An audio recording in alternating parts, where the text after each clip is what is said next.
Myanmar has begun to blossom since the end of outright army rule in 2011 rather. The government has since opened the country to international investment and launched sweeping reforms. Our correspondent Roy Ruttenberg will show us what are the impacts of these reforms. Since leaders in this once relatively isolated southeast nation embarked on political, social, and economic reforms, the country has witnessed undeniable changes. Some visible, opposition leaders openly attending and speaking at international gatherings, being hosted in the country. Others have been economic, a flurry of foreign brands rushing back in thanks to the removal of most international sanctions. And others informative, local vendors now selling an array of local publications from new independent media, a change that's benefited even us.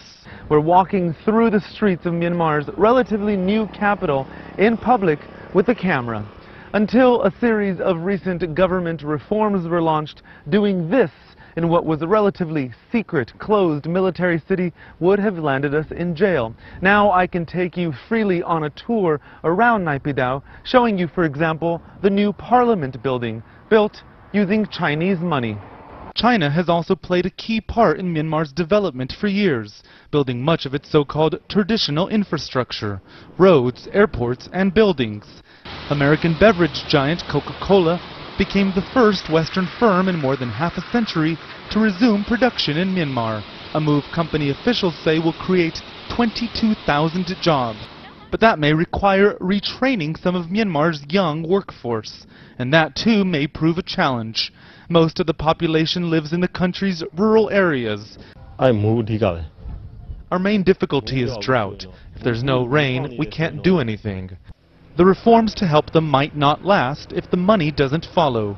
Some international firms are still hesitant, but some, like Alisher Ali, who started one of Myanmar's first venture capital funds, say don't wait. When it comes to investment opportunities throughout Asia, Myanmar represents one of the best opportunities that exist in Asia.